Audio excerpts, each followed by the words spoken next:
everyone, it's Sandy Chong here from the Australian Hairdressing Council, and I've got Garth and Susie Russell, and they're from Wellbeings Co. Now, running a business, as you know, is always a challenge, but it's been more of a challenge in the last few years. We would all have to admit that. And what is wellbeing? We have to look after ourselves when we're looking after our businesses. So we're going to have a chat to Garth and Susie about wellbeing and what does that mean? What does that look like? What does that feel like?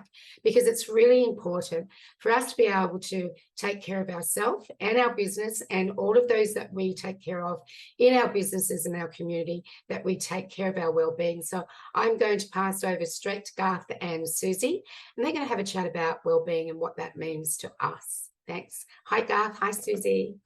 Hey, Sandy. Hi, Sandy. Lovely to be here. And we always love this opportunity to share a little bit of what we've learned, what we share with other people. And I think it'd be fair to say, Susie, probably more than me, is very cognizant of what hairdressers have been through in this time. We both use hairdressers, and I think it'd be fair to say, first of all, we'd like to congratulate you for what you have been able to withstand, what you have been able to do, and the fact that you're back now turning up every day for your clients. And we know that your clients very much trust you as hairdressers to listen to what the issues are for them as well.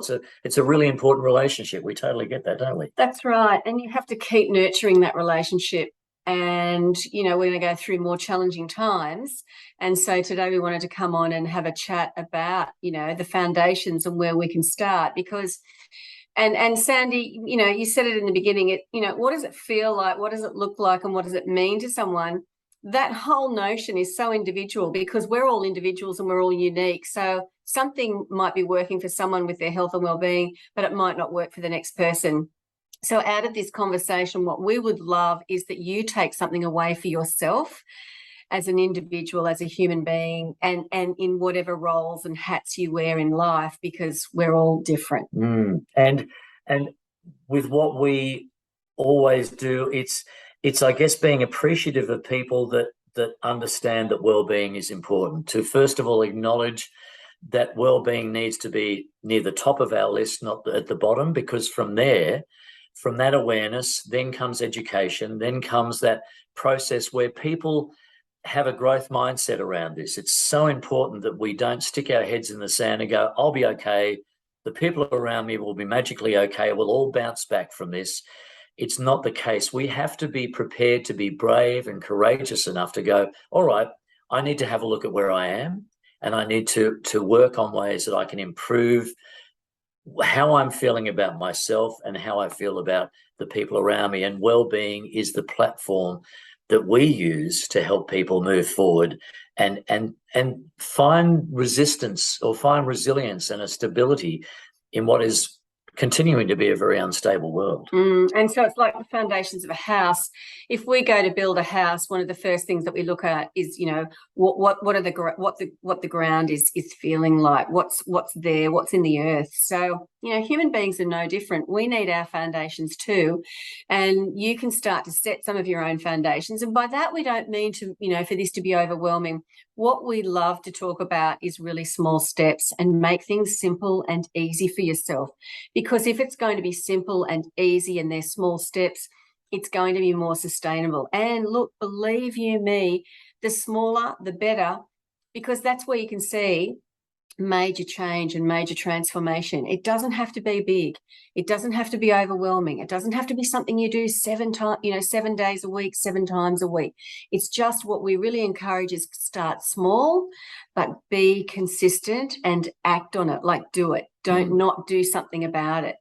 So when we decided to launch Wellbeings Co, it was pre-COVID, and we knew there was a real appetite for people to work on their health and well-being as we've, you know, sort of trying to navigate our way through and beyond COVID.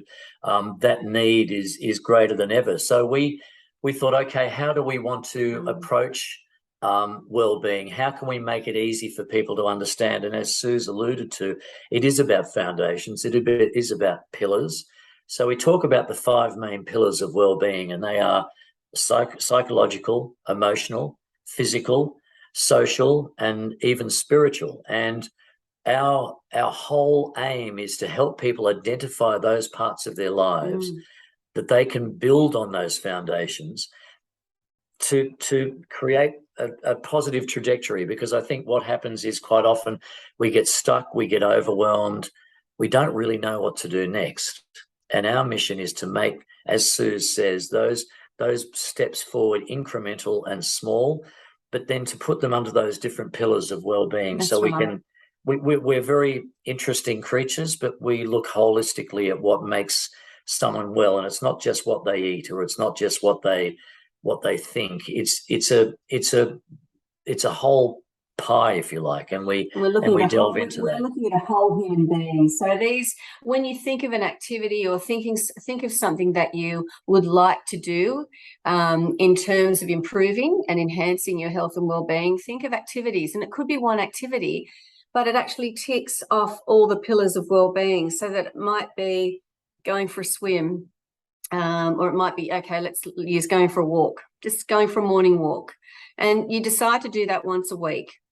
And you decide that you might do it alone or you might do it with a friend. So straight away, if you decide to do it with a friend, you've got that social connection. And it might be that you're walking in nature. Whatever it is, it might be listening to music. It might be gathering with some friends once a week. As long as you're nurturing yourself and you're showing yourself that self-care that we all need, that I guess we talk a lot about growing up in cultures where self-care was viewed as being selfish. And I mean, you're all in a service industry. You are all about serving other people. But at the end of the day, you have to serve yourself first, and you have to meet yourself first in all of this, because it's about showing up. And if you show up for yourself, you can show up for your family and your friends and all your clients. But if you're not showing up for yourself, then that's where the foundations start to get a bit shaky and we start to see the cracks appear. And then that's where we run into things like anxiety and depression and lots of mental health issues. And so that's what we really want to avoid, so that when things do happen and we are faced with challenges, and let's face it, we're always going to be faced with challenges in life. It's rare that it's a smooth ride, so to speak. We have great days and we have great seasons and we have great chapters, but we know that things are going to happen, and that's okay, because it's life. And if you've got the foundations that are really nice and stable, then you're more equipped to deal with those challenging times. So it's picking activities, it's finding hobbies, it's getting in touch with your creative side. And the amount of times that I hear people say, oh, I'm not creative. And that used to be me. I used to walk around saying that many years ago. But I am creative, because we're all creative human beings. It's just that somewhere along the line we may have lost that creativity, because that's how we're born into this world. We're all creative beings. So it's tapping into who you are, the essence of who you are, and what activity. So we're not about to say, you've got to do this, you've got to do that. We're about finding things that have meaning in your life. So go back to when you were a child and worked out, well, what was it that you liked to do? And interestingly enough, that's where you can sort of tap in and go, well, I used to like walking in the bush. And I used to go walking in the bush with one of my friends in the neighbourhood when we were kids. And I thought, well, I've got to get back to nature and start walking in the bush, because I know it makes me feel good. So wherever that is for you, or whatever those activities are for you, it might be picking up a guitar and playing some music because you haven't done that in a long time. Or it might be just reaching out to someone, a friend that you haven't had contact with for a while. But it's just taking that step and acting on it and not thinking about it. It's getting out of your head and actually starting to do something. I almost by accident found one activity that I do once a week for 2 hours that ticks off on all those 5 foundations of well-being we spoke about.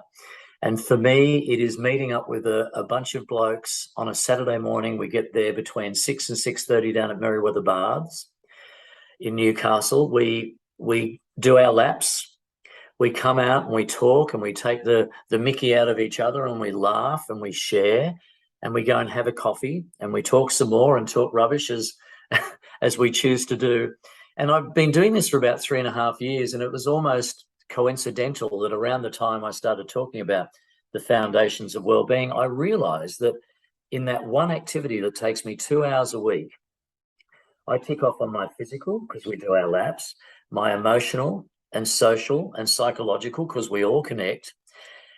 And it's even spiritual in that on a freezing cold winter's morning, when you've done your first lap in Merriweather Baths and you hit the ocean end of the pool, and I always stop and I look and I can watch the sun come up through a misty winter's morning. There's nowhere else I'd rather be. And I liken it to a spiritual experience. I could be lying in bed, sort of warm on a Saturday morning, but in that one moment, I go, this is exactly where I need to be. And I do that habitually every week. And I can tell you that one routine feeds into all those parts of well-being that we were talking about.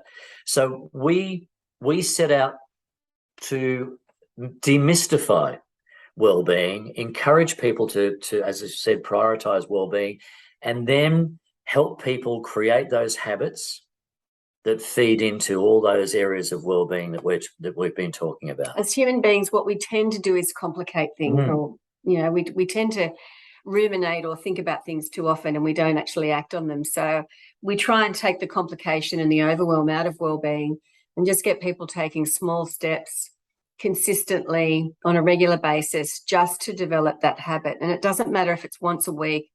It doesn't matter where you start, as long as you start, because you're doing this for yourself. One of our favourite analogies is, and I know that we haven't been far these days, and it is an aeroplane analogy, when you get on the aircraft and they give you the safety talk. And in that safety talk, they say, before you can help anyone else, you must fit the oxygen mask to yourself. Even before your kids. Even before your kids and anyone else around you, you must fit that oxygen mask first. And I think there's less than 30 seconds, right, that you've got to fit that oxygen mask before the plane starts to lose oxygen. So obviously that's an extreme analogy and it is an emergency, but it's a really good indication to say, I have to start showing up for myself and I have to put my oxygen mask on me. And I had a girlfriend say that to me over the phone today. We were just having a conversation and she said, Suze, are you fitting your oxygen mask on you? And I said, yes, I am, because I've learned now that it's a habit. And if all of my foundations are okay and they're pretty stable, then everything else around me is going to be okay. And that means my family, my work colleagues and everyone else. And especially for someone like you with all those clients. So we love to work with individuals. We love to work with teams. We work as coaches. We have online programs that help re-establish and embed the sorts of things that we talk about. We tell lots of stories because you can tell we've been around for a little while. We've between the two of us, we've had more than a few more years than you. Not quite as long. But we have our experiences and we have things that we've learned, and we put them through now the filter of how we can help take those experiences, the things that we've studied, the theories, the science, package it all up and help educate people to, as we said, really prioritize their well-being for their benefit and those around them. I think that, some of the things that you were talking just then, they resonate so much with me, because I do think that, especially over the pandemic, but even before the pandemic, we all put ourselves last. If we're a leader or if we're a business owner or if we're the manager, we put everybody else first. And yes, we do put our families first as well. So, that made so much sense to me. And I love the 5 pillars of the wellbeing, being the psychological, the emotional, the physical, the social, and the spiritual. That makes a lot of sense too. And we have another program called The Schmooze, which is about 40 minutes, and it's a podcast. And I'd love to invite the two of you to talk more about, well-being and breaking down each of those pillars. I think that would be great.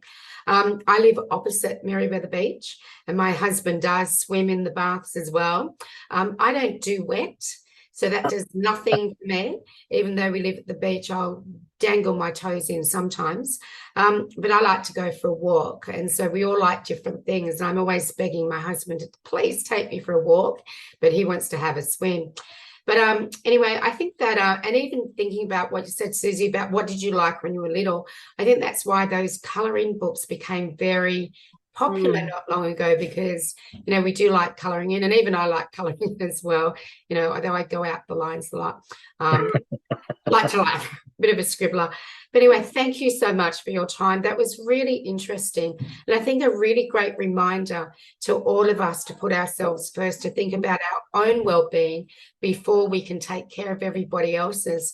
I know that you're not far from my salon. I think I might love to book you in to do some well-being coaching in my own salon. So I think I might send you off an email ASAP and book a date. And we'll also get you back to do the schmooze with us. Is that okay? Lovely. We'd love That to sounds schmooze great. with you. Thank you. Okay. Thank you so much. All the very best. Thank Bye. you.